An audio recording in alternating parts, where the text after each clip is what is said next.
So what is up mga boss? Today pag-uusapan natin about is ang ating Suzuki Gixxer, which is pag-uusapan natin dyan about isang kanyang walk around review at saka ride experience review dito sa motorsiklong ito. And see you in a bit. So ayan mga bossing medyo madumi kasi kita nyo naman na hindi ako masyadong nalabas dito ngayon lately sa bahay natin. So ayan, medyo may pagkadumi siya. So, subukan natin linisan maya-maya, okay? So, if makikita nyo dito mga boss, ang pinakaunang nagbago talaga dito kay Suzuki Gixxer is ang kanyang headlight. If makikita nyo, may pagkamukha na siya ni KTM nung nilabas to as a brand new. If makikita nyo kasi yung older version ng Suzuki Gixxer, hindi ganito siya ka parang futuristic tignan. Ngayon, sobrang ganda. Tapos, color silver pa yung akin nakuha. So, goods talaga. By the way, meron na silang ibang colorways ngayon. Ilalagay ko na lang dyan sa screen. And if makikita nyo, okay din naman. But iba talaga pag plain colors lang yung nilagay sa mga motorsiklo natin. Napaka-recommendable na rin kasi naka-LED lights na tayo dito. If makikita nyo. Ayan. LED lights na tayo dyan. So, okay talaga siya. Tapos, maganda rin, although if makita nyo to, bulb pa rin to, okay pa rin naman. Makikita rin natin dito na maganda yung kanyang tapuludo kasi makapal and ayan, napaka brusko niyang tignan. Tapos yung fairings niya dito, napaka spiky, so may pagka big bike feels pa rin. And if makikita naman natin yung brakes natin dito, naka-vibrate na tayo brakes dito and naka-tubeless tires tayo dito. So okay siya as a beginner and even though mabigat siya, if gusto mo talaga to, okay itong motorsiklong ito. One of the reasons din naman bakit magugustuhan mo itong motorsiklong ito is that napakakapal ng kanyang forks dito. Mapagkakamalan ka talaga ang big bike at first glance dahil sa kanyang forks. Kasi alam nyo naman na kapag ganito siya tignan, mas malaki siya tignan, edi parang naka-big bike ka talaga. Ang pinaka makikita mo lang talaga dito sa harap is that if ever kino-consider mo yung safety mo, I just want to let you know na hindi ito naka-ABS. Aside from that, it's good. Ngayon naman, pag-usapan natin ang kaniyang cockpit. Sakay muna ako saglit. Ngayon naman, if makikita nyo dito, yung tank nito ni Suzuki Gixxer is 12 liters. So, maganda yung kanyang fuel capacity. Ngayon naman mga boss, yung pag-usapan natin ang switches nila dito and tsaka yung experience dito sa handlebar natin. If makikita nyo naman, meron tayong mga accessories na nalagay dito na tulad ng Yamanin bolts tsaka yung ating bar end na side mirrors. But aside from that, yung handle grip, hindi natin pinalitan, yung brakes, wala. So, para makikita mo talaga, if ever nagbabala ka bumili ng motorcycle ito is almost all stock to. So, at least mapapaisip ka na lang anong klaseng mga accessories yung magandang ilagay dito sa motorcycle nito. Makikita naman natin ang switch natin dito, maganda yung kulay niya. If i-compare mo to sa mga mala China, iba talaga. So I hope mag-upgrade din naman yung China if ever gusto nila mas maka-attract pa, 'di ba? Kasi iba, yung parang ito kasi yung parang naging standard ng yung mga Japanese brands. So hopefully mas mag-improve pa, but I can say switches nila napaka maganda, tactile talaga. So ayan. Meron pa ring clicks after 5 years. Tapos dito yung kill switch natin, yan. Dito yung manual switch naman natin regarding sa ilaw. So if makikita mo, yan. Dito yung nakapatay, tapos ito yung park light, tapos ito naman yung full headlight na. So, ayan. Kita natin yan siya. Yan, nakapatay. Naka-park light, tapos yan, full LED light na yan. Dito yung push start natin or electric start. So, just to let you know mga boss, wala itong kickstart si Suzuki Gixxer. And if makikita nyo naman, naka-handlebar tayo dito na naka-naked style. So, maganda yung pormahan niya talaga if ever gagamitin mo to. Which is, yan talaga yung isa sa mga pinaka nanga-attract bakit ito yung pipiliin mo. Ngayon naman, makikita naman natin yung kaniyang instrument panel. Makikita naman natin, napaka-information loaded din naman. Hindi naman tayo bibiguin dito. If ito yung bibilin mo, meron tayong time, meron tayong odo, meron tayong RPM, meron tayong gear indicator, which is very good. Tapos, nandito rin naman yung ating gas indicator kung nasaan na yung level natin. Tapos, if ever, dadating sana yung ABS sa Pinas, dito yun ilalagay Kaya, ayan. Hopefully, soon, may mga upgrade na klaseng ganyan kay Suzuki, But, all in all, this is still good. Ngayon naman, punta tayo dito sa gilid. If makikita naman natin dito, ito yung highlight na switch ni Suzuki Gixxer. Tapos, ito yung fast light. Yung highlight switch lang, yung ganun. Kasi ito yung high beam talaga yung tipong paggabi, yung napakadilim. Yan yung parang makukuha mo kagad. Dito naman, makikita natin dito isang kanyang signal lights. Yan dito. And nakalimutan ko lang mga boss yan. Dito mo makikita yung kaniyang signal light. So, if ever yan, makikita nyo naman, yan. So, sa left, sa right, yan.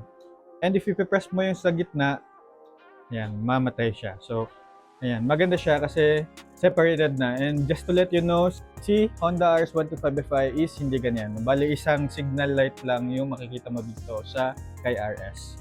So, dito naman yung horn natin, and if you sound test natin, medyo maliit lang siya. But all in all, maganda din naman. So, ayan. And if makikita nyo naman, ganito lagi yung POV ko, napakaganda sa daan, and napakaganda din naman tignan. If ever napapadaan ka or makikita mo ako sa daan, yan. Ganito yung klaseng POV na makikita ko. Tapos ganito mo naman ako matitignan. Yan. Ganyan. Maganda talaga siya. Mapapa-eye catching ka talaga. So, in regards naman sa ating accessories, Moto Wolf lang naman dito kasi malalagay ko yung action camera ko, yung aking handlebars na nasa bar end, tapos yung phone mount natin. Hindi na nga ito Moto Wolf, yung parang bike lang to para lang mailagay yung phone natin dito, and makikita mo yan maya maya. And if makikita nyo nga mga boss, umuulan na, so alam mo talagang buti na lang hindi muna ako ng Glanes. Sayang, hindi ko may present sa inyo ng napakaganda sa aking walk around si Suzuki Gixxer, pero ayan, medyo umuulan kasi, so hopefully tumila na and makapag-ride test tayo. Pero all in all mga boss, kahit na medyo merong konting alikabok, alam mo naman kasi hindi ako napalabas lately, masasabi mo pa rin naman talaga na napaka-decent, napaka-clean pa rin ang tinginan natin dito at saka tindigan natin dito kahit na may konting alikabok. But how much more? How much more na mapapahead turn na yung mga tao dahil mas naging malinis ito. So, ayun lang naman. If ever mas malinis yung motor mo, mas mapapalingon talaga sila. And if ever meron kayong ma-recommend na mga cleaning materials dyan mga boss, comment nyo dyan sa comment section kasi itatry natin and gawa natin ng content, gawa natin ng video if effective ba. And yun. Kasi ako meron akong VS1 pero nagbabala ako bumili ng ibang system na yung tipong water something na comment nyo dyan mga boss para may matulungan tayo and makatulong rin tayo dito sa iba if ever gawa na natin ng video yun. And if makita nyo naman dito sa likod, meron tayong grab bars. Napakaangas din niya tignan. And by the way, yung upuan natin dito is naka-split type mga boss. Meron tayong pillion seat and sa rider seat. While if makikita natin dito yung makina natin dito, naka 155cc tayo dito mga boss. Tapos 850 ml lang yung need natin dito para maka full change oil tayo. So yung iba kasi is naka 1.1 liters or 1 liter exact. So if ever mag 850 ka dito tapos mag-change ka ng oil, so that simply means may sobra ka pa. Wala naman ako masyadong binago dito mga boss. Isa rin sa nagustuhan ko dito is that naka disc brake na rin yung likod natin dito. Tapos may dalawang tapuludo and sa ating stock na fender dito sa likod. Naka LED na rin ito yung rear tail lights natin, but halogen bulbs yung sa ating likod. Napaka kapal ng kanyang tires dito sa likod tsaka sa harap, kaya if makikita nyo para talaga siyang big bike if ever makikita nyo to at first glance. So for me mga boss, sa impression ko dito sa motorsiklong ito, maganda talaga siya, especially if napormahan mo to konti, diba? Ayan, makikita nyo naman, maangas talaga siya.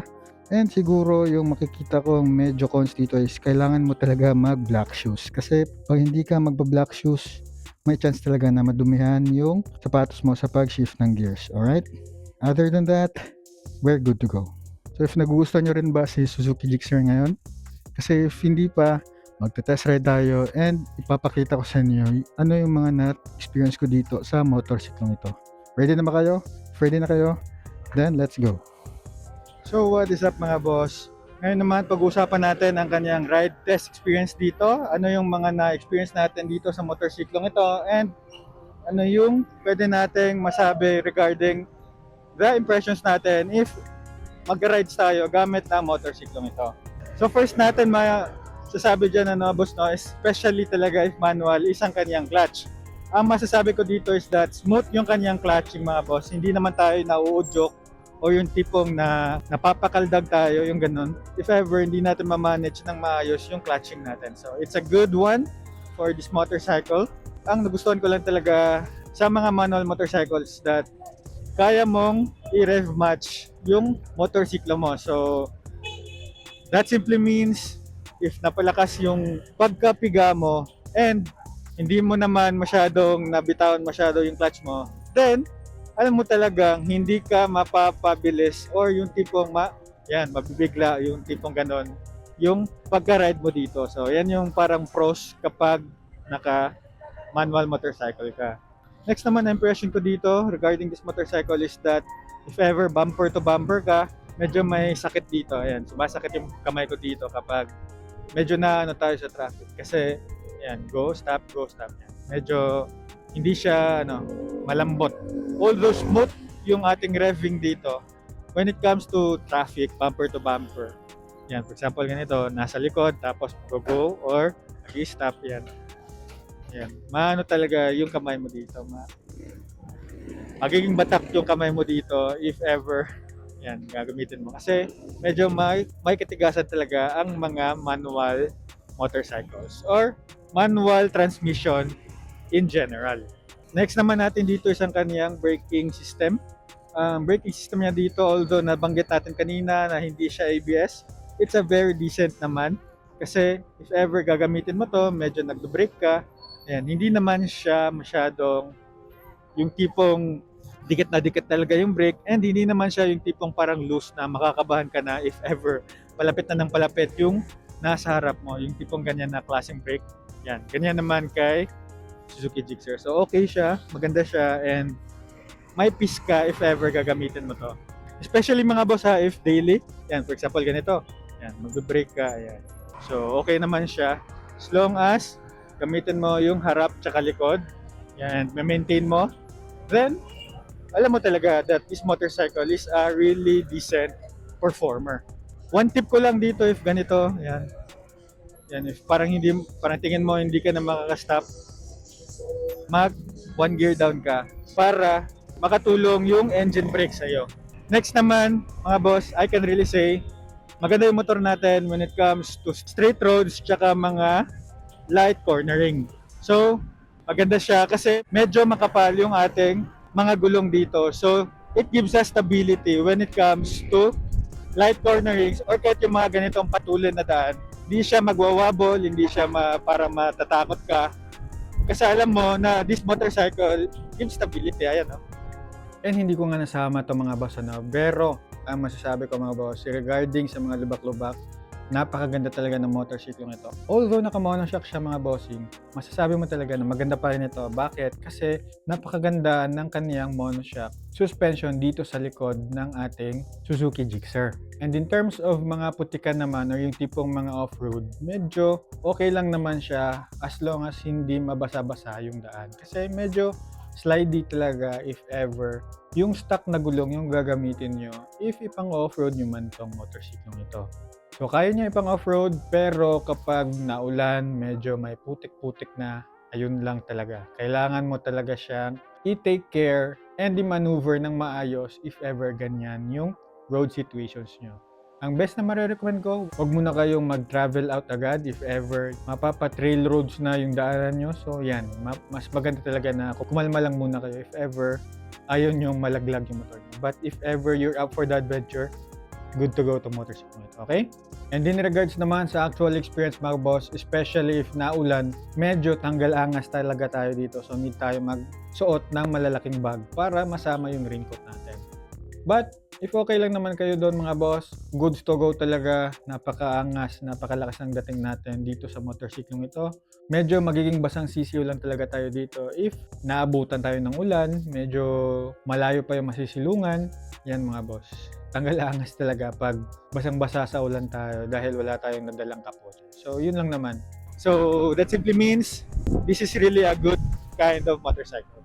And last but not the least mga boss, is that this motorcycle is a motorcycle na napaka-komportable dalhin because the naked sport style gives us a very good ergonomic sitting position. So, ang riding ergonomics natin dito is napaka-upright. Although ako minsan umaatras ako tapos parang pinasubsub kong ini-style yung motorsiklo, masasabi rin naman talaga natin that this motorcycle gives more comfort compared sa mga sporty bikes. So naked bikes over sporty bikes, less yung pagod na ma-experience mo dito. So hindi na natin masyadong pahabain yung video, no?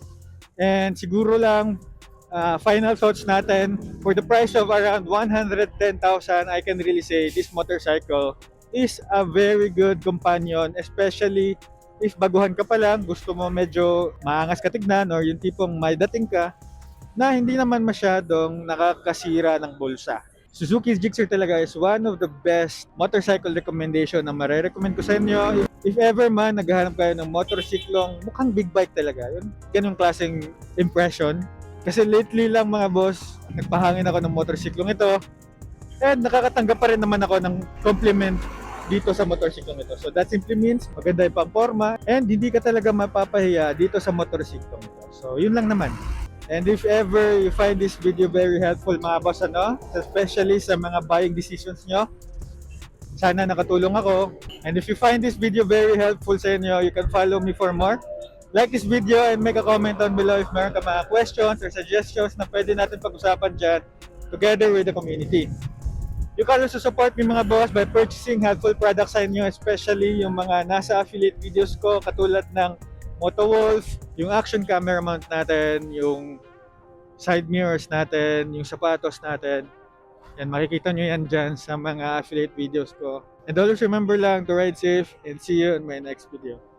Let's go!